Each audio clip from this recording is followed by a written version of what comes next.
शहर का सबसे भीड़भाड़ वाला रेलवे स्टेशन था, जहां हजारों लोग रोज आते जाते थे, पर किसी को किसी की सुध नहीं होती थी। उन्हीं सीढ़ियों के किनारे एक टूटी हुई चटाई पर एक बच्ची बेसुध पड़ी रहती थी। उम्र होगी सिर्फ 6 साल, नंगे पैर, फटे कपड़े, उलझे बाल और गालों पर सूखे आंसू की परतें।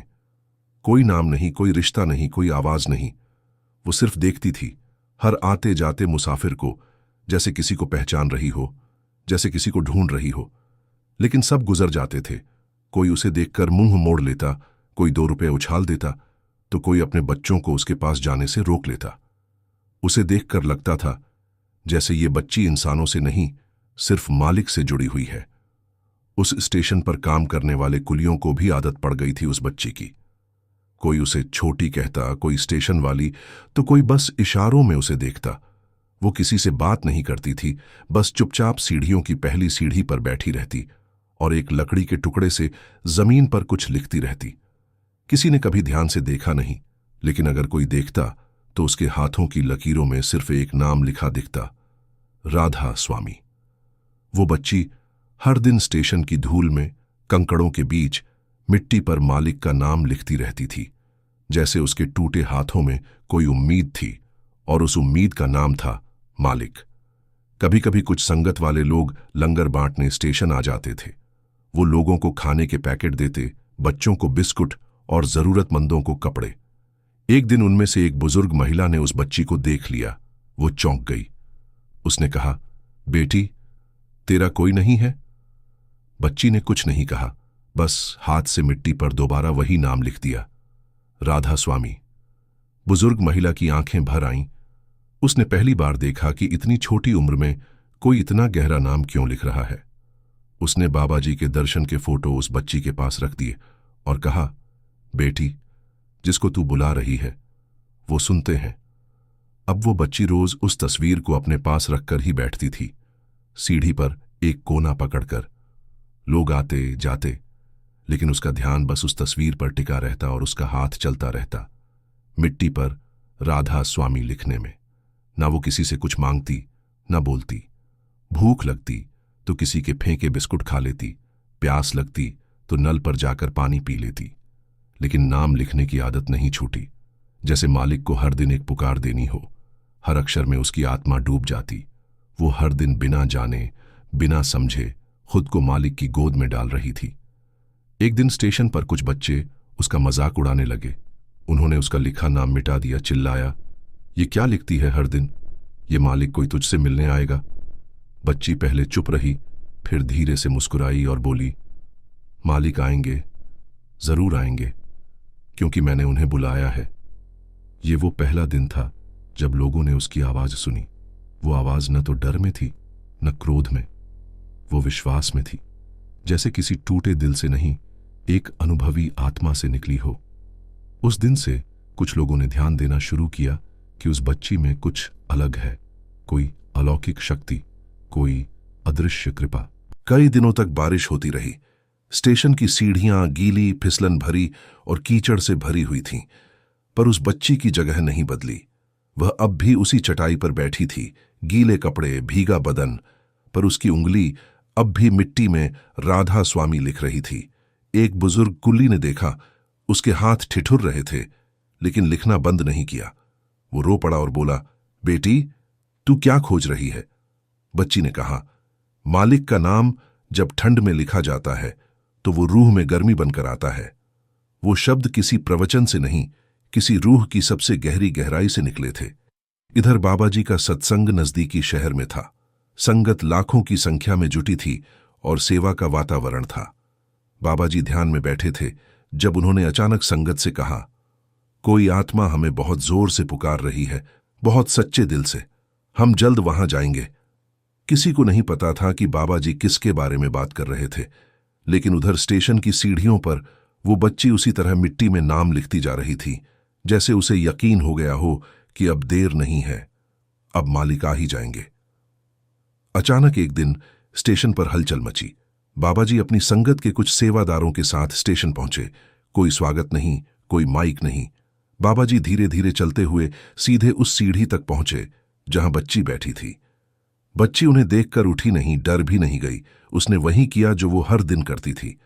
उसने मिट्टी में लिखा राधा स्वामी और उस नाम को देखते हुए बोली, आप आए, मुझे पता था। बाबा जी कुछ नहीं बोले, बस आंखें बंद कर लीं और फिर उसके सिर पर हाथ रखा, जैसे कोई टूटे हुए जीवन को फिर से जोड़ रहा हो। संगत स्तब्ध थी। ये बच्ची कौन है? इतनी छोटी उम्र में इतनी गहरी भक्ति कैसे? बाबा जी बोले, ये वो आत्मा है जो दरबार के बाहर बैठकर दरबार को खींच लाई है।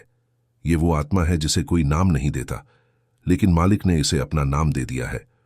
और फिर बाबा जी ने वहीं एक छोटी सी चौकी लगवाई और कहा, आज का सत्संग हम यहीं करेंगे। मालिक को जिस जगह से पुकारा गया है, जवाब भी वहीं दिया जाएगा। और पहली बार रेलवे स्टेशन की सीढ़ियां दरबार बन गईं। बाबा जी ने बच्ची को अपने पास बिठाया और पूछा, बेटी, तुमने ये नाम कहां से सीखा? बच्ची ने कहा, किसी ने नहीं सिखाया। एक बार सपने में किसी ने कहा था, अगर तुझे कोई सुन सकता है तो सिर्फ ये नाम। बाबा जी मुस्कुरा दिए और बोले, हां, वही मालिक तुझसे बात कर रहे थे और आज वो खुद तुझे लेने आए हैं। संगत रोने लगी। जो बच्ची एक कोने में बैठकर मिट्टी से प्रेम करती थी, आज वो खुद मालिक की कृपा बन गई थी। संगत की भीड़ में कोई सोच भी नहीं सकता था कि ये वही बच्ची है जिसे लोग दया की नजर से देखते थे। लेकिन बाबा जी ने जब उसका हाथ थामा, तब सब समझ गए। मालिक की नजर जहां पड़ती है, वहां पहचान की जरूरत नहीं होती। अब उस बच्ची की जिंदगी बदलने लगी, लेकिन किसी महल में नहीं, उसी स्टेशन की सीढ़ियों पर। बाबा जी ने कहा, जहां आत्मा ने पुकारा है, वहीं से इसकी सेवा शुरू होगी। बच्ची वहीं बैठती और अब उसके चारों ओर संगत जमा होती। लोग उससे कुछ नहीं पूछते थे, बस बैठते और उसकी ओर देख लेते, जैसे वो बच्ची नहीं, खुद सत्संग बन गई हो। बाबा जी ने संगत से कहा, हम सब भाषण करते हैं, शास्त्र पढ़ते हैं, भजन गाते हैं, लेकिन ये आत्मा सिर्फ एक शब्द लिखती थी, राधा स्वामी, और यही सबसे गहरी भक्ति है। अब स्टेशन की सीढ़ियां एक नई परंपरा का स्थान बन गई थीं। लोग उस बच्ची के पास बैठते, चुपचाप मिट्टी में नाम लिखते और चले जाते। किसी को कुछ कहने की जरूरत नहीं थी, क्योंकि सब कुछ उस बच्ची के मौन ने कह दिया था। वो अब भी बोलती नहीं थी, लेकिन हर सुबह उसका चेहरा मालिक की रहमत की कहानी बन चुका था। एक दिन बाबा जी फिर स्टेशन आए और बच्ची के पास बैठ गए। उन्होंने कहा, बेटी, तू भजन क्यों नहीं गाती? बच्ची ने कहा, मैं गा नहीं सकती बाबा जी, मुझे सुर नहीं आते। बाबा जी मुस्कुराए और बोले, सच्चे सुर किसी संगीत से नहीं आते, वो आत्मा के भीतर से आते हैं। तू बस मालिक को बुला, बाकी वो गवाएंगे। फिर बाबा जी ने सब संगत से मौन में बैठने को कहा। बच्ची ने आंखें बंद की और पहली बार उसके होंठ हिले। एक टूटी सी आवाज निकली, लेकिन वो आवाज नहीं थी, वो पुकार थी, वो अंदर से उठी लहर थी। और उसी पल बाबा जी बोले, दरबार लग गया। अब वो बच्ची सिर्फ सीढ़ियों पर बैठती नहीं थी, वो अब सेवा का केंद्र बन चुकी थी। जहां वो बैठती थी, वहां फूल चढ़ाए जाते थे, वहां लोग नतमस्तक होते थे, और वहां हर सुबह सुबह एक स्वर उठता था, राधा स्वामी, राधा स्वामी। बाबा जी ने निर्देश दिया, इस बच्ची को आश्रम में लाया जाए, लेकिन इसका स्थान वही रहेगा जहां इसकी आत्मा ने मालिक को पाया है। स्टेशन की वही सीढ़ियां, एक छोटी सी कुटिया वहीं बनाई गई और उसका नाम रखा गया, नाम वाली बच्ची का धाम। आश्रम में अब रोज सत्संग के बाद संगत का एक दल स्टेशन आता। बच्ची अब वहां बैठकर छोटा सा भजन गाने लगी थी, सुर में नहीं पर भाव में डूबी हुई। उसकी आवाज में कोई शोभाजी नहीं थी, बस एक सच्चा कंपन जो हर सुनने वाले की आत्मा तक जाता था। लोग रोते, सिर झुकाते और फिर उसी मिट्टी में राधा स्वामी लिखकर लौट जाते। स्टेशन की वो सीढ़ियां अब साधना का स्थल बन गई थीं, और वो बच्ची जो कल तक भूख और अपमान सह रही थी, अब मालिक की रहमत का जिंदा सबूत बन चुकी थी। एक बार किसी भक्त ने बच्ची से पूछा, तेरा कोई सपना है? बच्ची ने मुस्कुराकर कहा, हां, एक दिन मैं बाबा जी के सामने बैठकर पूरी संगत को भजन सुनाऊंगी। लोग चौंके, क्योंकि वो बच्ची अब भी सुर से अनभिज्ञ थी, लेकिन उसमें विश्वास की चमक थी, जैसे कोई मालिक से वादा कर चुका हो, और वो वादा सिर्फ शब्दों का नहीं, आत्मा का था। बाबा जी को जब ये बात पता चली तो उन्होंने खुद कहा, जिस दिन ये बच्ची हमारे सामने भजन गाएगी, उसी दिन हम सब जानेंगे कि मालिक की रहमत क्या होती है। अब आश्रम के भजन साधकों को भी बच्ची के भजन सुनने की आदत हो गई थी। वो उसकी सेवा करते, उसे भजन के शब्द सिखाते, लेकिन बच्ची कभी ताल नहीं पकड़ पाती। सबने कहा शायद इसका सपना अधूरा रह जाए, लेकिन बच्ची हंसती और कहती, मालिक की मर्जी बिना सुर के भी दरबार सजा देती है। ये शब्द गूंजने लगे थे आश्रम में, जैसे सच्ची भक्ति का सबसे प्यारा उदाहरण उस बच्ची में बस गया हो। हर बच्चा, हर यतीम, हर भूली आत्मा अब उसे देखती और यकीन करती, हम भी मालिक से जुड़ सकते हैं। एक दिन बच्ची बीमार पड़ गई। बुखार तेज था, शरीर कांप रहा था, लेकिन फिर भी उसने अपने भजन नहीं रोके। उसने बाबा जी से मिलने की इच्छा जताई, लेकिन सेवा वालों ने कहा, बेटी तू ठीक हो जा फिर मिलना। बच्ची बोली, अगर मैं कल न रहूं तो मालिक से कहना मैंने नाम लिखकर सब कह दिया था। ये सुनते ही सब दौड़ पड़े बाबा जी के पास। बाबा जी आए, बच्ची का सिर अपनी गोद में लिया और बोले, बेटा तू ठीक हो जाएगी, तुझे तो अभी मालिक से गंवाना है। और जैसे ही उन्होंने ये कहा, बच्ची ने आंखें खोली और गुनगुनाने लगी, मालिक तेरा नाम ही जीवन है।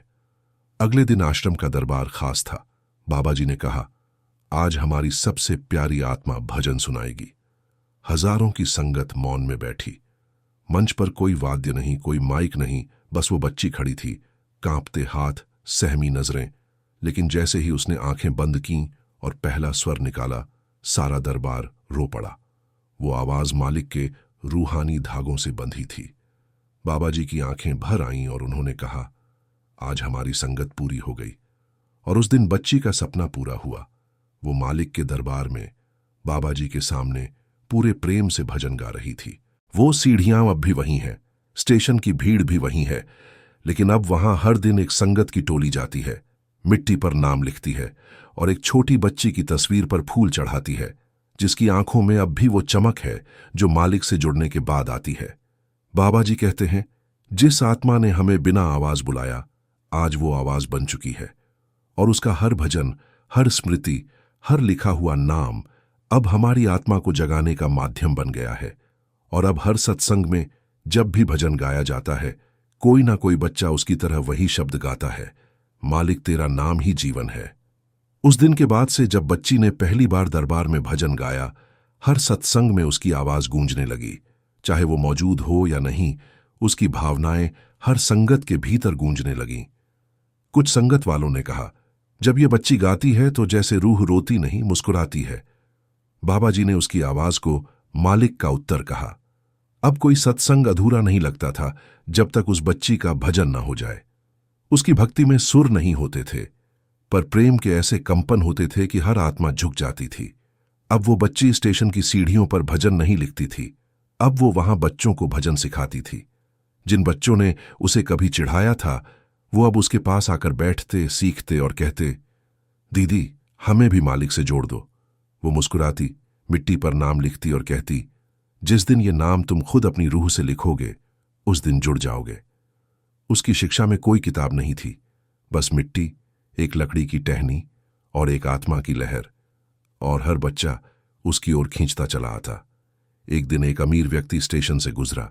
उसने बच्ची को भजन गाते सुना। वो रुक गया, रोने लगा और बोला, मैंने पूरी दुनिया घूमी, मंदिर देखे, बड़े बड़े महात्माओं से मिला, लेकिन ऐसा कुछ कभी महसूस नहीं किया। उसने बच्ची से पूछा, तू कौन है? बच्ची बोली, मैं वो हूं जिसे सबने छोड़ दिया था, लेकिन मालिक ने अपनाया। अमीर व्यक्ति चुप हो गया और वहीं बैठ गया। उसी दिन से वो हर सत्संग में आता, बच्चों के जूते पॉलिश करता, लंगर पर पानी भरता, सिर्फ इस उम्मीद में कि शायद मुझे भी मालिक वैसे ही देख लें जैसे इस बच्ची को देखा। अब रेलवे प्रशासन भी बदल गया था। स्टेशन पर जहां पहले भीख मांगना जुर्म था, अब वहां सत्संग सेवा केंद्र बन चुका था। वो सीढ़ियां अब नाम सेवा स्थान कहलाने लगी थीं। स्टेशन मास्टर ने बाबा जी से आशीर्वाद लिया और कहा, हमने इस जगह को सिर्फ ट्रेनों के लिए बनाया था, आपने इसे आत्माओं के लिए खोल दिया। और सच में अब वो सीढ़ियां कोई आम सीढ़ियां नहीं थीं। वो अब वो जगह थी जहां आत्मा जमीन से उठकर मालिक से मिलने चल पड़ती थी। कई बच्चे अब वहां पर हर सुबह एक साथ बैठते, भजन करते, मिट्टी में नाम लिखते और फिर रेलवे की साफ सफाई की सेवा करते। बच्ची ने उन्हें सिखाया, मालिक को बुलाना है तो पहले जमीन साफ करो, क्योंकि जहां बैठना है वो जगह पवित्र होनी चाहिए। बच्चे झाड़ू लगाते, फूल लगाते और फिर बैठकर राधा स्वामी का जप करते। स्टेशन, जो कल तक धुआं, शोर और दौड़ का प्रतीक था, अब शांति, भक्ति और सेवा का केंद्र बन चुका था।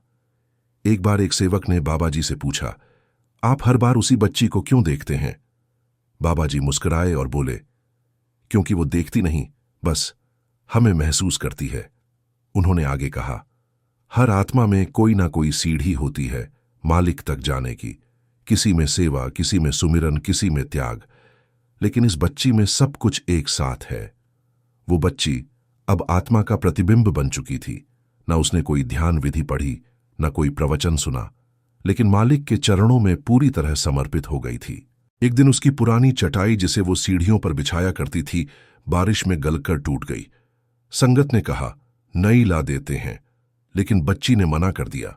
उसने उस टूटी चटाई के टुकड़े मिट्टी में दबा दिए और कहा, जिस पर मैंने पहली बार मालिक का नाम लिखा था, वो अब इस जमीन का हिस्सा है, उसे बदल नहीं सकते। ये बात सुनकर संगत सन्न रह गई। सबको समझ आ गया, इस बच्ची की भक्ति सिर्फ दिखाई देने वाली नहीं, मिट्टी तक समाई हुई है। अब आश्रम में उसे एक छोटा कमरा दिया गया था, जिसमें सिर्फ बाबा जी की तस्वीर, एक छोटा सा मटका पानी का और एक चटाई थी। वो वहां ज्यादा नहीं रहती थी, उसे तो सिर्फ स्टेशन की सीढ़ियां प्यारी थीं। कोई पूछता, तू वहां क्यों जाती है अब भी? तो जवाब देती, जहां मालिक ने मुझे पहली बार देखा, मैं उन्हें हर दिन वहां देखने जाती हूं। उसके लिए सत्संग का अर्थ स्टेज नहीं था, वो तो उसे वहीं महसूस होता था जहां से उसने पुकारा था। बाबा जी ने एक दिन कहा, अब समय आ गया है इस आत्मा को संगत से परिचित करवाने का। एक बड़े सत्संग में उन्होंने बच्ची को मंच पर बुलाया और कहा, जिस आत्मा को सबने अनदेखा किया, वही आत्मा अब हम सबको सिखाएगी। बच्ची आई, माइक के सामने खड़ी हुई और बोली, मैंने कुछ नहीं किया, बस नाम लिखा और नाम ने ही सब कुछ कर दिया। फिर वो भजन गाने लगी। कोई भारी संगीत नहीं, कोई राग नहीं, सिर्फ एक पंक्ति, राधा स्वामी तू मेरा सब कुछ। और बस पूरा दरबार मौन में डूब गया। अब हर महीने उस स्टेशन पर विशेष सत्संग होता था, जहां संगत बैठती थी, सेवा होती थी और बच्चों को भजन सिखाए जाते थे। और उस दिन जब बच्ची की उम्र 12 साल की हुई, बाबा जी ने उसके हाथ में पहली बार मंजीरा दिया और कहा, अब तू हमारी छोटी भजन सेविका है। और जब उसने वो मंजीरा बजाकर गाना शुरू किया, स्टेशन पर बैठी हर आत्मा जैसे रूह से जुड़ गई। वो बच्ची अब स्टेशन वाली नहीं रही, वो अब मालिक की प्यारी आत्मा कहलाने लगी थी। उस दिन से बच्ची की पहचान बदल गई। कोई उसे नाम से नहीं बुलाता था, सब कहते, यह तो बाबा जी की दी हुई अमानत है। उसके मंजीरे की आवाज अब सत्संग की पहचान बन चुकी थी। संगत आती, बैठती, और जब वो बच्ची भजन का पहला शब्द बोलती, राधा स्वामी, तब सबकी आंखें बंद हो जाती, जैसे समय थम गया हो। स्टेशन पर चलती ट्रेनें, भीड़ भाड़, सिग्नलों की आवाजें, सब भजन के आगे फीकी लगती थीं। वो आवाज स्टेशन को मंदिर में बदल देती थी। बाबा जी ने संगत से कहा, इस बच्ची ने हमें सिखाया कि मालिक को पाना आसान है, बस एक नाम, एक विश्वास और एक निश्चल मन चाहिए। अब बड़े बड़े विद्वान भी उस स्टेशन की सीढ़ियों पर आकर बैठते थे। कोई साधक अपना ध्यान वहीं बैठकर करता, कोई नई आत्मा वहीं पहली बार सुमिरन का स्वाद लेती। यह जगह अब साधना का केंद्र बन चुकी थी, और उस बच्ची की मौन उपस्थिति ही वहां की सबसे बड़ी शक्ति थी। एक दिन विदेश से कुछ भक्त बाबा जी से मिलने आए। उन्होंने पूछा, हमारे देशों में सत्संग कैसे फैलाया जाए? बाबा जी ने कहा, उस स्टेशन पर चलिए जहां एक बच्ची ने मालिक को बुलाया था। वहां की सीढ़ियों से जो सीखा वही ले जाइए। और जब वे उस बच्ची से मिले तो उन्होंने उससे कोई ज्ञान नहीं मांगा, बल्कि मिट्टी में नाम लिखकर उसके साथ बैठ गए, और वहीं से उनका प्रचार शुरू हुआ। भक्ति का बीज जहां बोया गया, वहीं से उसकी जड़ समझो। अब हर महीने एक विशेष दिन होता था जब स्टेशन पर नाम दिवस मनाया जाता। बच्चे मिट्टी में नाम लिखते, बुजुर्ग भजन गाते और यात्री सेवा करते। रेलवे प्रशासन भी इस आयोजन को मान्यता दे चुका था। वो स्टेशन, जो पहले एक व्यावसायिक केंद्र था, अब आत्माओं का संगम बन चुका था। और उस संगम की गंगा वही बच्ची थी जिसकी मासूम उंगली ने पहली बार मिट्टी में नाम लिखा था। एक बार एक मां अपनी अंधी बच्ची को लेकर आई और बोली, मेरी बेटी कुछ देख नहीं सकती, इसे भी मालिक से जोड़ दीजिए। हमारी स्टेशन वाली बच्ची ने उस बच्ची का हाथ पकड़ा और कहा, देखना जरूरी नहीं, महसूस करना चाहिए। और फिर दोनों बच्चियां साथ बैठीं और भजन गाने लगीं। अंधी बच्ची ने कभी मालिक की तस्वीर नहीं देखी, लेकिन उस दिन उसकी आंखों से आंसू निकले और वो बोली, मैंने उन्हें देखा। संगत रोने लगी। बाबा जी ने कहा, ये दोनों आत्माएं हमें देखने सिखा रही हैं। समय बीत रहा था, पर उस बच्ची की सादगी, मासूमियत और भक्ति ज्यों की त्यों बनी रही। ना उसने कभी अपना नाम बताया, ना ही कभी अपने बीते कल की कहानी। किसी ने पूछा भी नहीं, क्योंकि अब सबको सिर्फ उसका आज चाहिए था, और उसका आज इतना सुंदर था, इतना उज्ज्वल कि जो भी उससे मिलता बदल जाता। स्टेशन की वो सीढ़ियां अब स्कूल बन चुकी थीं, और वो बच्ची गुरु, जिसने बिना बोले आत्मा को पढ़ना सिखा दिया। एक दिन बाबा जी ने संगत से पूछा, भक्ति क्या है? कोई बोला सेवा, कोई बोला सुमिरन, कोई बोला त्याग।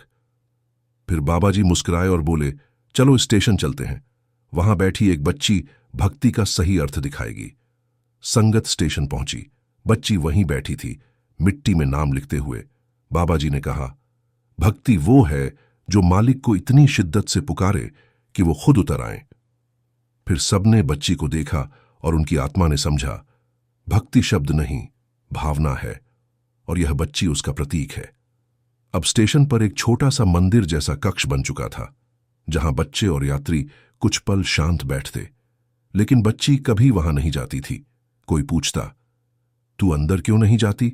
तो वो कहती, मालिक मंदिर में नहीं, मिट्टी में मिलते हैं, जहां पहला नाम लिखा था। उसकी बात में वो सच्चाई थी जो किसी किताब में नहीं, किसी प्रवचन में नहीं, बस अनुभव में ही मिलती है। और यही वजह थी कि आज लाखों लोगों की आत्मा इस बच्ची से जुड़ गई थी। एक दिन अचानक वह बच्ची कुछ नहीं बोली, कोई भजन नहीं गाया, बस सीढ़ियों पर बैठकर मिट्टी को देखती रही। संगत घबरा गई। बाबा जी ने आकर उसका हाथ पकड़ा और पूछा, क्या हुआ बेटी?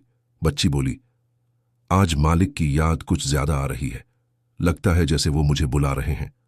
बाबा जी गंभीर हो गए। उन्होंने संगत से कहा, अगर मालिक बुला रहे हैं तो हम रोक नहीं सकते, बस प्रार्थना कर सकते हैं कि ये आत्मा जहां जाए वहां भी भजन गूंजता रहे। उस रात पहली बार स्टेशन की सीढ़ियां सूनी थीं। बच्ची आश्रम में थी और उसकी सांसें धीमी पड़ रही थीं। बाबा जी पास बैठे थे। संगत मौन थी।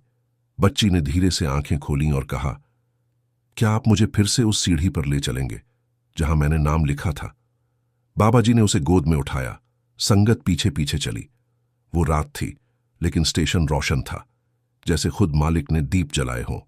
बच्ची को सीढ़ी पर बैठाया गया। उसने मिट्टी में फिर से एक आखिरी बार लिखा, राधा स्वामी, और मुस्कुराकर आंखें बंद कर लीं। संगत स्तब्ध थी। वो बच्ची जिसने मिट्टी में नाम लिखा, जिसने बिना गुरु को देखे मालिक को अनुभव किया, अब उनकी गोद में थी। बाबा जी ने धीरे से उसके माथे को चूमा और कहा, आज तू पूर्ण हो गई, आज तेरा नाम नहीं मिटेगा, वो अब हर आत्मा की मिट्टी में लिखा जाएगा। और उन्होंने उस जगह पर जहां बच्ची ने आखिरी बार राधा स्वामी लिखा था, एक संगमरमर की पट्टी लगवाई जिस पर लिखा गया, यहां से मालिक को पहली बार पुकारा गया था। उस रात पूरी संगत ने वहीं भजन किया और वो सीढ़ियां दरबार बन गईं। बच्ची के शरीर को उसी स्टेशन के पास बनी आश्रम भूमि में समाधि दी गई, एकदम सादगी से, बिल्कुल उसी तरह जैसे वो जिया करती थी। बाबा जी ने कहा, इस आत्मा ने किसी को नहीं छोड़ा, किसी से नहीं मांगा, सिर्फ मालिक का नाम लिखा, और वही नाम अब इसकी कब्र से भी गूंजेगा। उसकी समाधि के पास रोज संगत जाती, फूल चढ़ाती, भजन करती, और सबसे सुंदर बात यह कि बच्चे वहां आकर मिट्टी में राधा स्वामी लिखना शुरू करते। उसकी सेवा अब सतत चलने वाली परंपरा बन गई थी।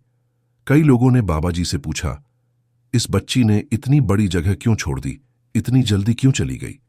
बाबा जी बोले, उसकी सेवा पूरी हो गई थी, अब वो दूसरी जगह भजन करने गई है। फिर उन्होंने कहा, हर आत्मा को उसके जीवन का उद्देश्य मिला होता है, किसी को सिखाने के लिए, किसी को देने के लिए।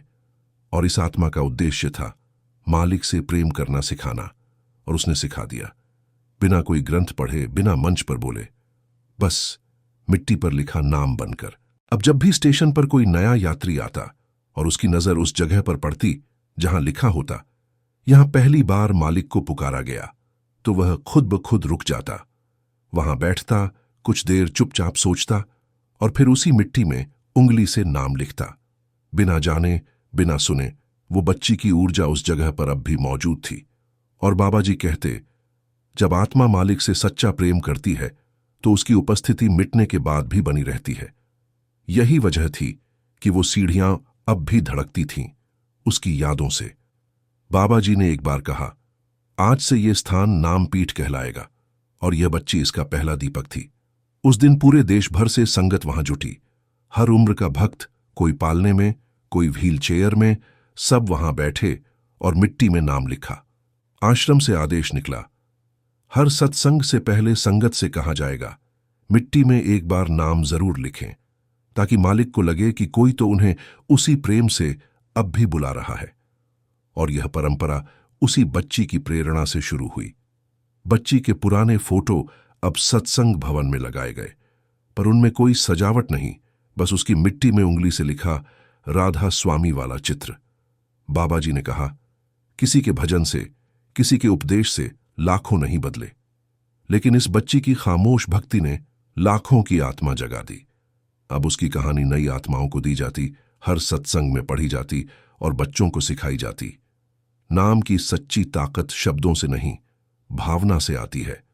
एक दिन एक छोटी बच्ची अपनी मां के साथ वहां आई और पूछा, मां, ये लड़की अब कहां है?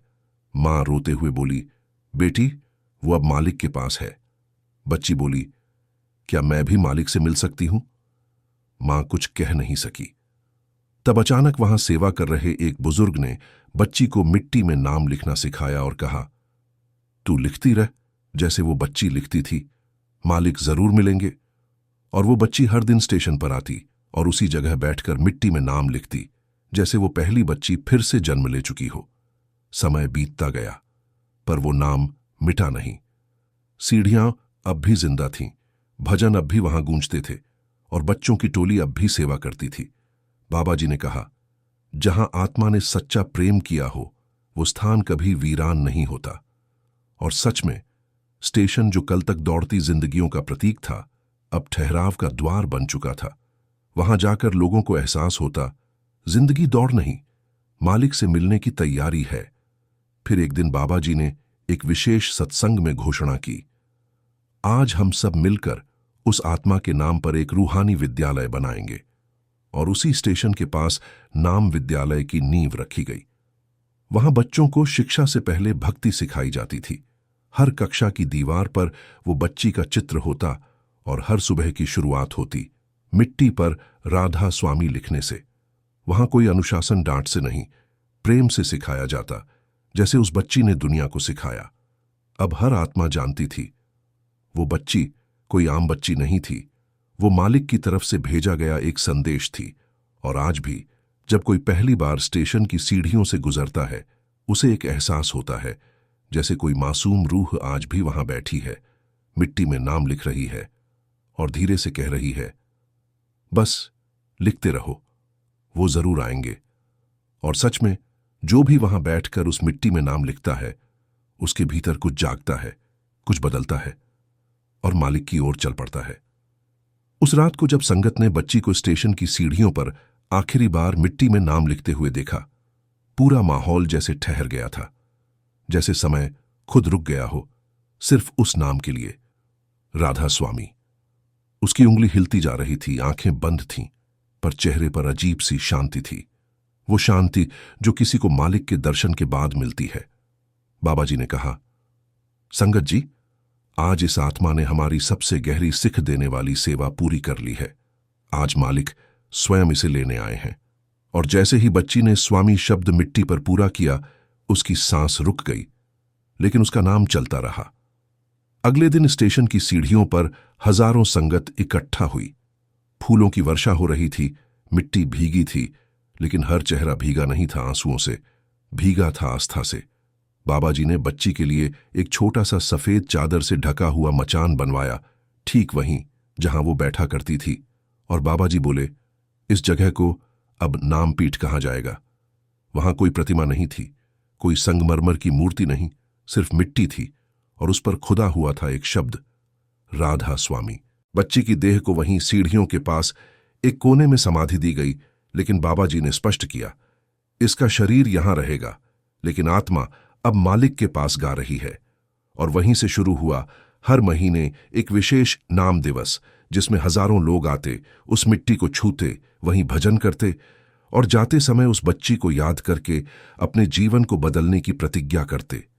आश्रम के हर कोने में उसकी कहानी गूंजने लगी। हर बच्चा उसका नाम लेता था, जैसे वह उनका अपना गुरु हो।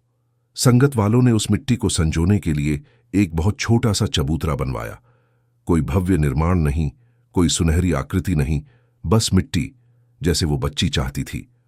और उस चबूतरे के किनारे बाबा जी ने खुद अपने हाथों से लकड़ी से एक पंक्ति उकेरी, जहां आत्मा मालिक को बुलाए वो जमीन तीर्थ बन जाती है। अब उस चबूतरे के पास हर समय कोई ना कोई संगत बैठती। कभी कोई बच्चा मिट्टी में नाम लिखता, कभी कोई बूढ़ा सुमिरन करता, कभी कोई अजनबी रोता, लेकिन सब वहां से बदल कर उठते। एक दिन बाबा जी ने कहा, इस बच्ची ने सत्संग के मंच की परिभाषा बदल दी। पहले मंच पर बड़े ज्ञानी आते थे, उच्च पदाधिकारी, सुरीले भजन गायक, लेकिन अब मंच पर उसकी तस्वीर रखी जाती और भजन वहीं से शुरू होते। उसकी आत्मा की मौजूदगी किसी विद्वान की आवश्यकता नहीं पड़ने देती थी। उसके एक चित्र के नीचे लिखा होता, जिसने मिट्टी से मालिक को पुकारा वो आज अमृत बन गई। और हर बार सत्संग शुरू होने से पहले बच्चे उसकी तरह मिट्टी में नाम लिखकर बैठते। समय बीता, कई संगतें बदलीं, बहुत से नए लोग जुड़े, लेकिन स्टेशन की वो सीढ़ियां जस की तस थीं। लोग वहां जाकर मौन बैठते, नाम लिखते और लौट आते। कुछ यात्रियों ने कहा, हमें पता नहीं था कि रेलवे स्टेशन पर भी आत्मा को सच्चा दरबार मिल सकता है। बाबा जी ने कहा, दरबार कोई इमारत नहीं, कोई मंच नहीं। दरबार तो वहां होता है जहां मालिक को सच्चे दिल से बुलाया जाए। और वो बच्ची अब उस सत्संग की परिभाषा बन गई थी। आश्रम में एक नई परंपरा शुरू की गई। अब हर नया बच्चा जो सेवा में आता, सबसे पहले उसे नामपीठ पर ले जाया जाता। वहां उसे बच्ची की कहानी सुनाई जाती, मिट्टी में नाम लिखवाया जाता और कहा जाता, भजन यहां से शुरू करो। और सच में जो बच्चे वहां से भजन शुरू करते, उनके जीवन में गहरा परिवर्तन आता। उनका स्वर अलग होता, भाव अलग होते और सबसे बड़ी बात, उनके भीतर वो मासूमियत होती जो मालिक को खींच लाती है। बच्ची के जाने के बाद एक अजीब चमत्कार सामने आया। उस स्टेशन पर कई ऐसे बच्चे मिलने लगे जो रास्ता भटक चुके थे, लेकिन जब उन्होंने उस जगह बैठकर नाम लिखा तो उनके जीवन बदलने लगे। एक अनाथ बालक बोला, मैं चोरी करता था, लेकिन यहां बैठकर मैंने पहली बार किसी को देखा नहीं, सिर्फ महसूस किया। और वह बच्चा अब भजन सेवक बन गया। जैसे बच्ची की आत्मा अब वहां औरों को खींच रही हो, जैसे हर आत्मा को खुद बुला रही हो। एक अंतर्राष्ट्रीय संत सम्मेलन में जब बाबा जी से पूछा गया, आपकी संगत का सबसे बड़ा उदाहरण कौन है, बाबा जी ने न किसी ज्ञानी का नाम लिया, न किसी पुराने सेवक का। उन्होंने बस एक मिट्टी से सना हुआ चित्र दिखाया और बोले, यह है हमारी सबसे प्यारी आत्मा। इसने सिर्फ नाम लिखा, लेकिन इतनी सच्चाई से लिखा कि आज हजारों आत्माओं को रास्ता मिल गया। पूरा सम्मेलन खड़ा हो गया। मौन में उसकी तस्वीर को नमन किया गया। आज भी जब कोई पहली बार रेलवे स्टेशन की सीढ़ियों से गुजरता है, उसे एहसास होता है कि वहां कुछ अलग है।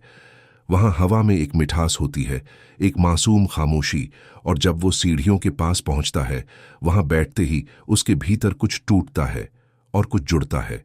लोग कहते हैं, हम कुछ छोड़कर आए थे और कुछ पाकर लौटे हैं। और वो कुछ क्या है? वो है उस बच्ची की भक्ति, उसकी मौन पुकार और उसका अमिट राधा स्वामी, जो आज भी मिट्टी में लिखा जा रहा है, हर उस आत्मा के हाथ से जो मालिक को पुकारना चाहती है। उस बच्ची की समाधि के पास अब 1 घंटा टंगा होता था। हर बार कोई बच्चा जब पहली बार नाम लिखता तो वो घंटा खुद ब खुद बज उठता था। संगत कहती, ये बच्ची की आत्मा की हां है, वो कह रही है, मालिक ने सुन लिया। एक दिन बाबा जी भी वहां बैठे थे। एक छोटी बच्ची मिट्टी में धीरे धीरे नाम लिख रही थी। और जैसे ही उसने स्वामी पूरा किया, घंटा बज उठा। बाबा जी की आंखें भर आईं और उन्होंने कहा, ये घंटा नहीं बजा, ये मालिक ने आ गया हूं कहा। और उस दिन से वो घंटा उत्तर घंट कहलाने लगा। हर वर्ष उस बच्ची की पुण्यतिथि पर एक विशाल रूहानी आयोजन होता। कोई माइक, कोई बैनर नहीं होता, बस मिट्टी, मंजीरे और हजारों आत्माएं होती। सबसे पहले वहीं की मिट्टी को संगत में बांटा जाता, जैसे प्रसाद हो। बाबा जी उस दिन खुद संगत से कहते, आज के दिन हर आत्मा खुद को उस बच्ची की तरह माने, न नाम न पहचान, बस मिट्टी में लिखा एक राधा स्वामी। उस दिन दरबार में कोई भाषण नहीं होता, बस भजन होता और हर रूह जैसे मौन में मालिक से बातें करती। वो स्टेशन अब सरकार की ओर से एक धार्मिक विरासत स्थल घोषित हो गया था, लेकिन बाबा जी ने कहा, नहीं, यह धार्मिक नहीं, रूहानी है। इसे कानून से नहीं, भावना से जीना होगा। वहां कोई दुकान नहीं खुलती, कोई व्यवसाय नहीं होता, सिर्फ सेवा होती, सुमिरन होता और बच्चों का नाम लेखन होता। रेलवे ने उस स्थान को शब्दपीठ धाम नाम दिया, लेकिन संगत अब भी उसे प्यार से बच्ची वाली सीढ़ियां कहती, क्योंकि वो नाम अब स्थायी था, किसी सरकार से नहीं, आत्माओं से मिला हुआ। हर नई आत्मा जो सत्संग से जुड़ती पहले कुछ नहीं जानती, लेकिन जैसे ही उसे बच्ची की कहानी सुनाई जाती, कुछ टूटता है उसके भीतर, और वही टूटना पहला जुड़ना बनता है। एक बार एक नौजवान आया जो खुद को नास्तिक मानता था, पर जब उसने वो मिट्टी देखी और घंटा सुना, उसके हाथ कांपने लगे और आंखों से आंसू बहने लगे। उसने बाबा जी से कहा, मैंने तो कभी सोचा भी नहीं था कि भक्ति ऐसी हो सकती है। बाबा जी ने उत्तर दिया, क्योंकि तूने पहले कभी आत्मा से नहीं सोचा। अब बच्ची की आवाज को रिकॉर्ड कर लंगर, सेवा केंद्र और आश्रम के कोनों में बजाया जाता। उसकी भजन की सीधी आवाज नहीं, उसकी रूह की पुकार होती थी। वो छोटी सी मासूम आवाज, जब वो कहती थी, राधा स्वामी, मुझे भी देखो ना। हर कोई जो वो आवाज सुनता, उसकी आत्मा कांप जाती, आंखें बंद हो जाती और उसके भीतर कोई टपकता भाव जाग उठता, जैसे उस बच्ची की पुकार अब उसकी अपनी बन गई हो। एक बार एक विदेशी पत्रकार आश्रम आया और बोला, मैं इस रहस्यमयी स्टेशन के बारे में डॉक्यूमेंट्री बनाना चाहता हूं। बाबा जी बोले, ठीक है, लेकिन पहले मिट्टी में नाम लिख। पत्रकार ने लिखा। कुछ देर तक शांत बैठा रहा और फिर कैमरा उठाया ही नहीं, बस बोला, मैं यहां कुछ शूट नहीं कर सकता, मैं खुद ही किसी कैमरे में कैद हो गया हूं। और वो अगले दिन सेवा में जुट गया। उसने दुनिया को बताया, एक बच्ची की चुप्पी ने मेरी आत्मा को जगा दिया। बच्ची की समाधि पर एक छोटा सा दीपक हर रोज जलाया जाता, लेकिन सबसे चमत्कारी बात यह थी कि अगर किसी दिन वो दीपक ना जलाया जाए तो भी सुबह अपने आप जलता मिलता था। संगत कहती, ये खुद मालिक की ज्योति है जो कभी बुझती नहीं। बाबा जी ने कहा, जहां आत्मा ने सच्चे प्रेम से मालिक को पुकारा हो, वहां की लौ दुनिया की हवाओं से नहीं बुझती। और सच में वो दीपक आज तक हर रात जलता है, बिना तेल के भी, क्योंकि वो भाव से जलता है। वहां एक दिव्य बाल सेवा केंद्र बना, जहां हर बच्चा सिर्फ पढ़ता नहीं, सिखाया जाता है। पहले मिट्टी में नाम लिखो, फिर किताब खोलो। कोई भी पढ़ाई शुरू करने से पहले वो सीढ़ियों पर बैठता, नाम लिखता, घंटा सुनता और फिर शिक्षा आरंभ होती। उस केंद्र से निकले बच्चे दुनिया के अलग अलग कोनों में गए, पर सबका एक संस्कार समान था, नाम से दिन शुरू करना। और हर बच्चा कहीं ना कहीं उस बच्ची की कहानी दोहराता, अपनी रूह से। एक रात बाबा जी स्टेशन पर देर से पहुंचे। पूरी जगह सुनसान थी, पर उन्होंने देखा कि समाधि के पास एक लड़की बैठी है, बिल्कुल उसी तरह मिट्टी में उंगली चला रही है। बाबा जी पास गए और पूछा, क्या कर रही हो? लड़की बोली, मुझे नहीं पता, मैं बस यहां खींच कर आ गई। बाबा जी मुस्कुराए और बोले, फिर से शुरू हो गया है, एक और आत्मा को वो बुला रही है। और सच में उस लड़की ने कुछ ही महीनों में उसी तरह भजन गाना शुरू किया, जैसे एक आत्मा फिर लौट आई हो। आज जब संगत पीछे मुड़कर देखती है तो एक नाम, एक मिट्टी और एक मासूम उंगली की लकीर दिखती है, जिसने हजारों आत्माओं को मालिक से जोड़ दिया। वो बच्ची अब कोई कथा नहीं, कोई किस्सा नहीं, वो अब रूहानी चेतना बन चुकी है। हर आत्मा जो सीढ़ियों पर बैठती है, उसके अंदर से आवाज आती है, राधा स्वामी, और कोई पूछे यह नाम किसने सिखाया, तो उत्तर मिलता है एक बच्ची ने, जो स्टेशन की मिट्टी में मालिक को लिख गई। बच्ची की कहानी अब सिर्फ स्टेशन या आश्रम तक सीमित नहीं रही, यह एक आंदोलन बन गई, एक आत्मिक जागरूकता का महासागर जो हर शहर, हर गली, हर गांव तक बहने लगा। कई माता पिता अपनी नवजात बच्चियों को उस बच्ची के नाम से पुकारने लगे। उन्होंने कहा, जिसका नाम मिट्टी से उठा वो हमारे जीवन का वरदान बन गया। बाबा जी ने उन बच्चों के लिए आशीर्वाद दिया और कहा, जो भी आत्मा उस नाम को ओढ़ेगी उसका जीवन खुद मालिक की कलम से लिखा जाएगा। अब स्टेशन पर एक रजिस्टर रखा जाने लगा, नाम वंदना पंजी। जो भी वहां आकर मिट्टी में नाम लिखता वह अपने अनुभव को उस रजिस्टर में दर्ज करता। कई आत्माएं ऐसी बातें लिखतीं जो पढ़कर आंखें भीग जातीं। मैं आत्महत्या करने आया था, पर इस मिट्टी ने मुझे फिर से जीना सिखा दिया। कोई लिखता, मैं मालिक से बहुत दूर था, पर इस बच्ची की कहानी ने मुझे उनसे जोड़ दिया। वो रजिस्टर अब एक जीवित ग्रंथ बन गया था, जिसमें हर आत्मा की पुनर्रचना लिखी जा रही थी। एक दिन एक अंधा बुजुर्ग स्टेशन पर आया। उसने बाबा जी से कहा, मैं देख नहीं सकता, पर क्या मैं उस जगह बैठ सकता हूं जहां वो बच्ची बैठी थी? बाबा जी ने उसका हाथ पकड़ा और वहीं बैठा दिया। बुजुर्ग ने धीरे से अपने झुर्रियों भरे हाथों से मिट्टी को छुआ और कहा, मैंने आज मालिक को देख लिया, आंखों से नहीं, आत्मा से। और फिर उसने भी मिट्टी में लिखा, राधा स्वामी। संगत ने देखा, उसकी उंगली से मिट्टी नहीं, प्रकाश झर रहा था। अब हजारों लोग स्टेशन पर सालाना मिट्टी भजन यात्रा मनाने लगे। यह कोई उत्सव नहीं था, यह आत्माओं की एक यात्रा थी जो मालिक के नाम तक पहुंचना चाहती थी। सभी यात्रियों के पास बस एक नियम होता, कोई बोल नहीं, सिर्फ मिट्टी में नाम लिख। पूरी रात भजन चलता, लोग मौन रहते और बस मिट्टी में नाम उकेरते रहते, जैसे हर उंगली उस बच्ची की हो गई हो और हर आत्मा अब उसकी पुकार को दोहरा रही हो। एक बार एक बच्चा बाबा जी के पास आया और बोला, बाबा जी, वो बच्ची अब भी यहीं है ना? बाबा जी ने उसकी आंखों में देखा और कहा, अगर तू मिट्टी में नाम लिखे और तुझे सच्ची सुकून मिल जाए तो समझ लेना वो यहीं है। उस बच्चे ने धीरे से सीढ़ियों पर बैठकर नाम लिखा और फिर दौड़कर बोला, बाबा जी, मेरी तो सारी उदासी मिट गई। बाबा जी बोले, वो बच्ची नहीं गई, वो अब हर बच्चे के भीतर बैठी है जो मालिक को नाम से पुकारता है। अब स्टेशन की दीवारों पर रंगीन चित्र नहीं, सिर्फ सफेद पट्टिकाएं थीं, जिन पर हर भाषा में एक ही नाम लिखा होता, राधा स्वामी। कोई पंजाबी में, कोई तेलुगु में, कोई गुजराती में, लेकिन भाव एक ही था। बाबा जी ने कहा, यह नाम किसी भाषा का नहीं, यह आत्मा की पहली आवाज है। और संगत ने देखा, अब वहां भाषाएं नहीं, भावनाएं चलती थीं, और उस बच्ची की मौन भक्ति ने वो पुल बना दिया था जहां शब्द बेमानी थे।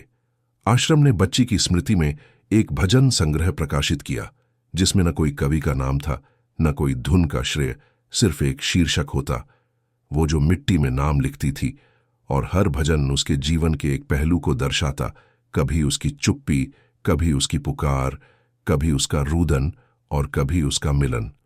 उस पुस्तक के पहले पन्ने पर बस एक पंक्ति थी, मालिक, तेरा नाम इतना प्यारा है कि एक बच्ची ने बस उसे लिखकर तुझे पा लिया। एक आध्यात्मिक लेखक ने उस बच्ची पर एक किताब लिखी, नाम रखा मिट्टी की गुरु। उसमें लिखा था, गुरु ना रूप में, न शब्द में। ये बच्ची गुरु थी अपनी मौन उपस्थिति में। उसने न प्रवचन दिया, न सवाल किया, बस मिट्टी में नाम लिखा और चला गई। वो किताब इतना प्रसिद्ध हुई कि दुनिया भर में सत्संगियों ने उसे अपने तकियों के नीचे रख लिया, जैसे कोई रात्रि में मालिक को पुकारने का पत्र हो। हर साल उस बच्ची की भक्ति को समर्पित एक सद्भावना संकीर्तन मनाया जाता, जहां हजारों बच्चे केवल वो भजन गाते जो उसने गाया था। सबसे पहले सभी बच्चे एक साथ मिट्टी में राधा स्वामी लिखते और फिर भजन शुरू होता। और सबसे अद्भुत दृश्य तब होता जब बाबा जी कहते, अब आंखें बंद करो और महसूस करो, क्या वो यहीं है? और संगत के हर चेहरे पर सिहरन दौड़ जाती, जैसे उस मासूम आत्मा की उंगलियां अब सबके सिर पर चल रही हों। एक दिन बाबा जी ने संगत से कहा, हम सबको उस बच्ची से एक बात सीखनी है, बिना मांगे सिर्फ देने का भाव, बिना बोले सिर्फ नाम में समर्पण।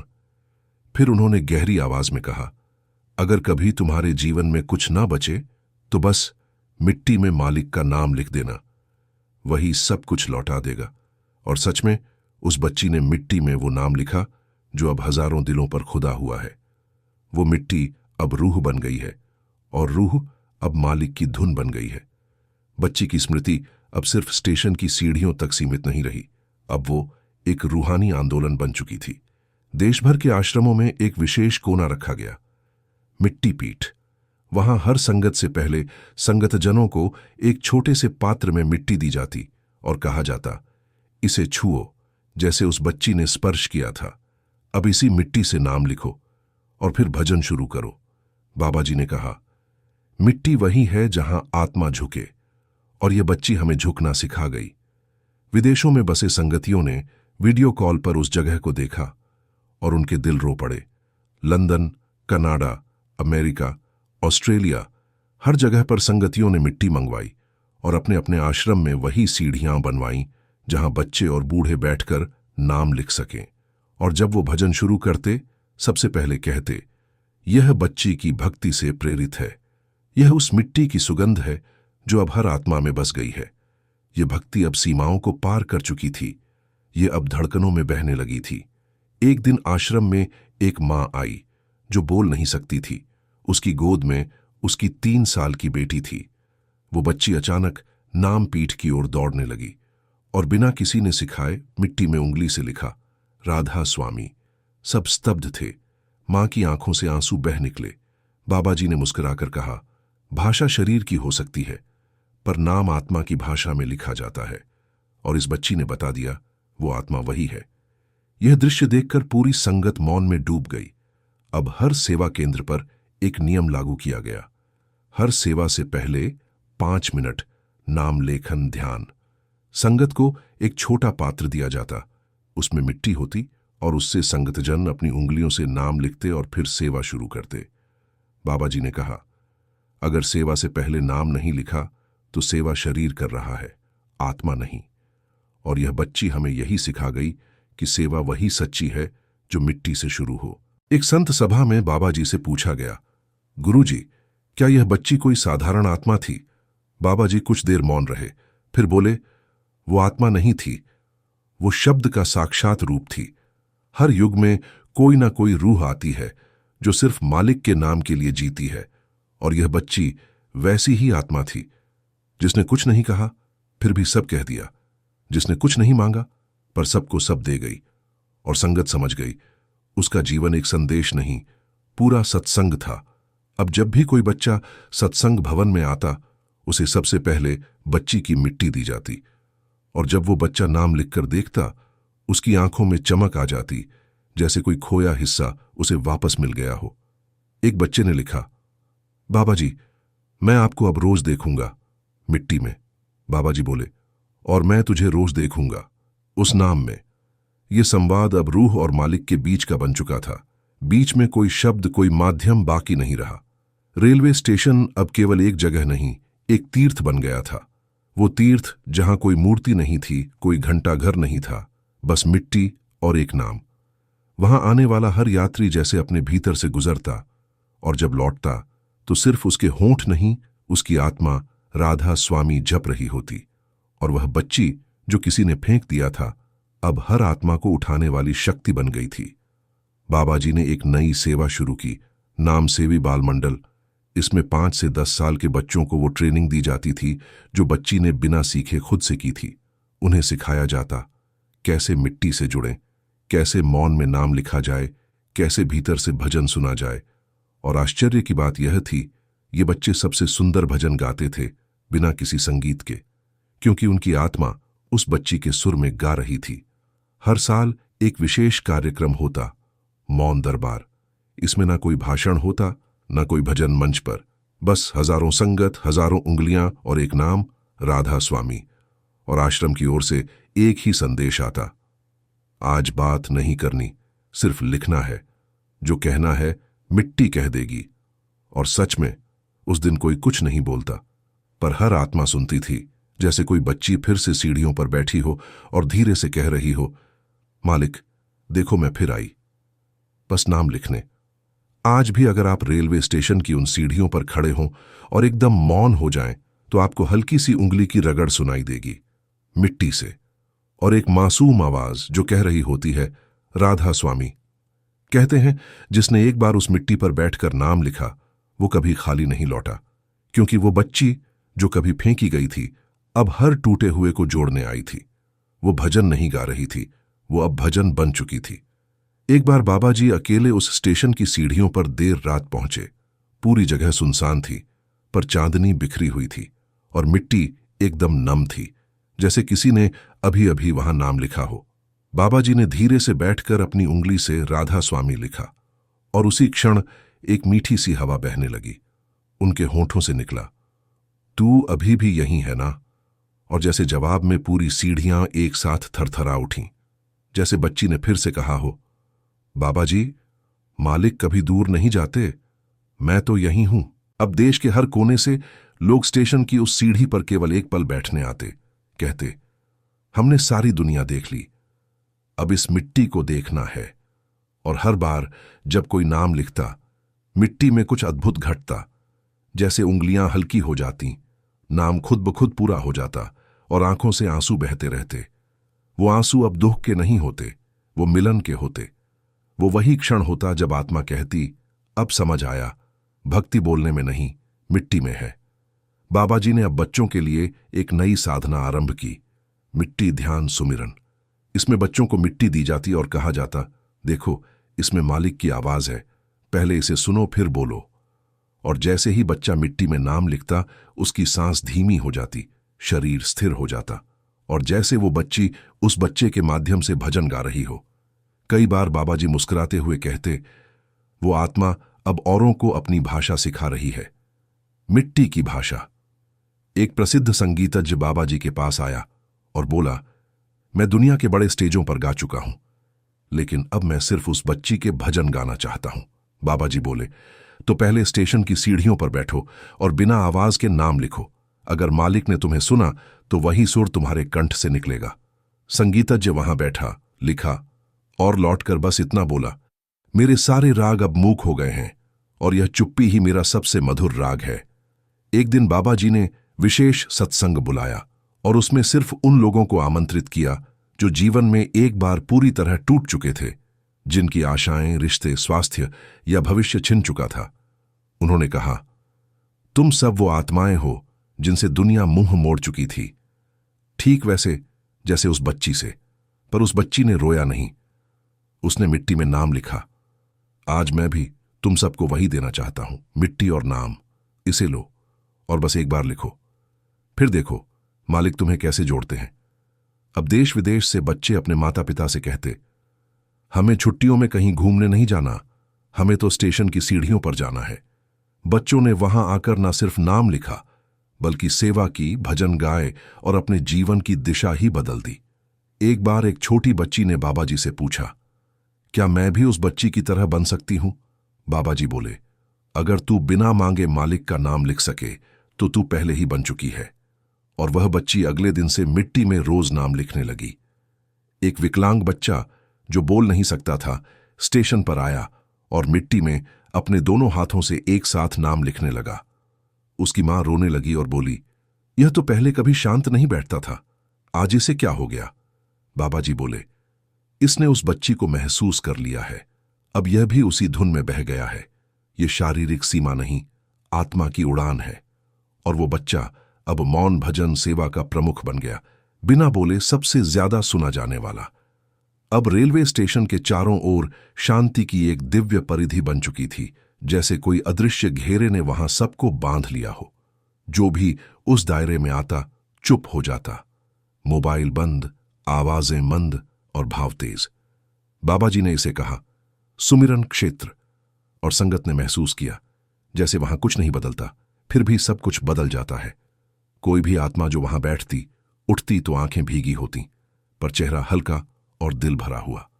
बच्ची की समाधि पर अब ना फूल चढ़ते थे ना अगरबत्तियां, वहां बस बच्चे मिट्टी में नाम लिखते थे और हर भजन वहीं से जन्म लेता। एक बार एक संत ने पूछा, आप इस जगह पर माइक क्यों नहीं लगवाते? बाबा जी बोले, क्योंकि यहां मालिक खुद सुन रहे हैं, हमें सुनाने की जरूरत नहीं। और यही वो मौन था जिसने हजारों आत्माओं को वापस जीवन से जोड़ दिया। वो जो सुनाया नहीं, बस लिखा, वही अब मालिक का स्वर बन गया। आज भी जब कोई थका हुआ, टूटा हुआ या खोया हुआ आत्मा स्टेशन पर आता है और जैसे ही वो बच्ची की समाधि के पास बैठता है, मिट्टी छूता है, कुछ टूटता है भीतर, और उस टूटने से कुछ नया जुड़ता है, एक संबंध, एक आवाज, एक पुल। और जब वो उठकर जाता है तो कहता है, मुझे कुछ मिला नहीं, मुझे सब मिल गया। और संगत समझ जाती है। बच्ची अब नाम नहीं लिखती, अब वो आत्माओं के भीतर मालिक की पहचान बन गई है। वो अब कथा नहीं, एक रास्ता है। उस रात जब पूरे स्टेशन पर बारिश हो रही थी और सब कुछ भीग रहा था, बस एक चीज सूखी रह गई, वो मिट्टी जहां बच्चे नाम लिखते थे। लोग चौंक गए, पर बाबा जी बोले, जहां भाव की आग लगी हो वहां बारिश भी जल नहीं सकती। और संगत समझ गई, वो मिट्टी अब जमीन नहीं, एक रूहानी धाम बन चुकी है। जिस बच्ची को दुनिया ने ठुकराया था, उसने अब दुनिया को सिखाया कैसे प्रेम बिना आवाज के लिखा जाता है। एक दिन बाबा जी स्टेशन पर खड़े होकर दूर से बच्चों को मिट्टी में नाम लिखते देख रहे थे। उनके होंठों से बस एक पंक्ति निकली, मालिक, तू कितना करुणामयी है। तूने उस अनदेखी बच्ची को ऐसा स्थान दे दिया जो किताबों में नहीं, आत्माओं के भीतर लिखा गया। और फिर उन्होंने वही मिट्टी अपने माथे से लगाई, जैसे किसी संत की चरण धूली हो। संगत की आंखों में आंसू थे, क्योंकि उन्होंने देखा गुरु भी अब उस बच्ची के आगे झुक गए थे। अब आश्रम की हर भजन मंडली की शुरुआत सिर्फ एक गीत से होती। जो मिट्टी में नाम लिखे वो कभी मिटता नहीं। हर स्वर, हर ताल, हर लय उस बच्ची की निस्वार्थ भक्ति का स्मरण कराती थी। कई बार भजन गाते गाते स्वर रुक जाते, क्योंकि गायक की आत्मा भाव में डूब जाती। बाबा जी कहते, अगर गला रुक गया तो समझो आत्मा बोल उठी, और वो आवाज जो भीतर से आती है वही असली भजन है। एक बार एक बच्चे ने बाबा जी से कहा, बाबा जी, क्या मालिक मुझसे बात करेंगे? बाबा जी मुस्कुराए और बोले, तू मिट्टी में उनका नाम लिख, फिर देख वो तुझसे मौन में कितना कुछ कहेंगे। बच्चे ने नाम लिखा और अचानक उसकी आंखों से आंसू गिरने लगे। वो हंस रहा था, रो रहा था और कहता जा रहा था, बाबा जी, मैंने मालिक को सुन लिया। बाबा जी बोले, जब तू लिखता है दिल से, मालिक पढ़ते हैं रूह से। बच्ची की कहानी अब किताबों में नहीं, दिलों में दर्ज होने लगी थी। हर बच्चा जिसे सत्संग में लाया जाता, सबसे पहले उससे पूछा जाता, क्या तुमने मिट्टी में नाम लिखा? अगर जवाब हां होता तो बाबा जी कहते, फिर तो अब तू सत्संग के लिए तैयार है। क्योंकि नाम लिखने का मतलब था पहले खुद को मिटा देना, फिर मालिक को लिखना। और वो बच्ची सबको यही सिखा गई, कैसे मिटकर भी कोई सदा के लिए रह जाता है। हर बार जब स्टेशन की सीढ़ियों पर सुबह पहली किरण गिरती, तो मिट्टी पर हल्के हल्के चमकते हुए अक्षर दिखाई देते, राधा स्वामी। कोई नहीं जानता था किसने लिखा, पर संगत जानती थी। वो बच्ची अब धूप बन चुकी है, जो हर सुबह नए भक्तों के लिए रास्ता दिखाती है, जो रात की उदासी मिटाकर कहती है, चलो आज फिर मालिक का नाम लिखें। उसकी उंगलियां नहीं दिखती अब, पर उसकी उपस्थिति हर उंगली को थामे होती है। आश्रम में एक नया भजन रचा गया, सिर्फ उसी बच्ची की स्मृति में। नाम था सीढ़ियों की साध्वी। उसमें एक पंक्ति थी, वो जो फेंकी गई थी आज मंदिरों में दीप बन गई है। जब संगत यह भजन गाती, पूरा सत्संग भवन मौन से भर जाता और हर आत्मा जैसे उस बच्ची की झलक पाने लगती। बाबा जी ने कहा, वो नाम नहीं गा रही थी, वो नाम को जी रही थी, और जो जी लेता है मालिक को, उसे अब बोलने की जरूरत नहीं रहती। उस स्टेशन के पास अब एक बोर्ड टंगा होता है, यहां भजन गूंजते नहीं, यहां भजन मिट्टी में उगते हैं। लोग पहले हंसते थे, पर जब बैठते और नाम लिखते तो महसूस करते कि सच में वो मिट्टी अब भजन बन चुकी है। बाबा जी कहते, जो आवाज धरती से उठे वो आसमान तक जाती है, और जो बच्ची ने लिखा वो अब मालिक के दरबार में गाया जा रहा है। एक अंतर्राष्ट्रीय संत सम्मेलन में बाबा जी को आमंत्रित किया गया और पूछा गया, आपके आश्रम की सबसे बड़ी प्रेरणा कौन है? बाबा जी ने मुस्कुराकर सिर्फ एक चित्र दिखाया, उस बच्ची की, मिट्टी में नाम लिखते हुए, और कहा, इसने हमें मौन सिखाया, समर्पण सिखाया और मालिक से एकात्मता सिखाई। ना कोई मंच, ना माला, ना ज्ञान, बस मिट्टी और एक नाम। और वहां उपस्थित हजारों संत खड़े होकर श्रद्धांजलि में मौन हो गए। आज जब हम सब पीछे मुड़कर देखते हैं तो एक बच्ची की पीठ झुकी हुई दिखती है, सीढ़ियों पर बैठी, उंगली से मिट्टी में मालिक का नाम लिखती हुई। ना कोई मां, ना कोई पिता, ना कोई आवाज, फिर भी इतना गहरा संवाद मालिक से। उसने कुछ नहीं मांगा, लेकिन सबको सब कुछ दे गई। उसने कुछ नहीं बोला, लेकिन पूरी दुनिया को सिखा गई कैसे लिखा जाता है भजन मिट्टी में। और वो अब बच्ची नहीं, वो हमारी आत्मा की भाषा बन चुकी है, जहां नाम मिट्टी में लिखा जाता है और मालिक उस मिट्टी को मंदिर बना देते हैं। सदियों बीत जाएंगी, लेकिन आत्मा की गहराई में जो नाम उस बच्ची ने लिखा वो कभी नहीं मिटेगा। वो बच्ची जिसे किसी ने नाम नहीं दिया था, आज हर आत्मा को नाम देना सिखा गई। वो स्टेशन की सीढ़ियां जिन पर दुनिया के कदम चलकर गुजर जाते थे, आज वो आत्माओं के लिए सीढ़ी बन चुकी है मालिक के दरबार तक पहुंचने की। उस बच्ची ने कोई प्रवचन नहीं दिया, कोई शास्त्र नहीं पढ़ा, कोई सत्संग मंच पर नहीं बैठी, फिर भी उसकी भक्ति आज लाखों दिलों में जल रही है, क्योंकि उसकी भक्ति में शब्द नहीं थे, सिर्फ समर्पण था। उसकी उंगलियां सिर्फ मिट्टी को नहीं छू रही थीं, वो मालिक के हृदय तक पहुंच रही थीं। वो जब सीढ़ियों पर बैठी थी, किसी ने उसे देखा नहीं, किसी ने उसे अपनाया नहीं, पर मालिक ने उसे अपनी झोली में बिठा लिया। उसने मां नहीं पुकारा, बाप नहीं पुकारा, दुनिया नहीं पुकारी, बस मिट्टी में लिखा राधा स्वामी। और वही दो शब्द उसकी पहचान बन गए, उसकी शक्ति बन गए, उसका जीवन बन गया। और जब उसका शरीर साथ छोड़ गया, उसकी आत्मा हर उस बच्चे में समा गई जो आज भी सीढ़ियों पर बैठकर मिट्टी में नाम लिखता है। बाबा जी कहते हैं, जो बच्चा बिना बोले मालिक को पुकार ले वो सबसे बड़ा ज्ञानी है। और उस बच्ची ने यही किया। उसने कुछ नहीं मांगा, फिर भी सब पा लिया। उसने सब कुछ खो दिया, फिर भी सबको जोड़ दिया।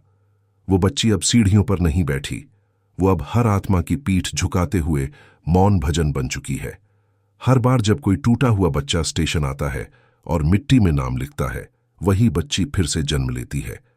हर बार जब कोई रोती हुई आत्मा नाम के साथ चैन पाती है, वही बच्ची उसके आंसुओं में समा जाती है। वो बच्ची अब कोई नाम नहीं, कोई चेहरा नहीं, वो एक राह है जिसने सिखा दिया कि अगर जीवन में कुछ भी ना बचे तो बस मिट्टी में मालिक का नाम लिख दो, सब वापस लौट आएगा। उसकी कहानी अब सिर्फ कहानी नहीं, वो दरबार बन चुकी है जहां हर टूटा हुआ इंसान आकर जुड़ता है।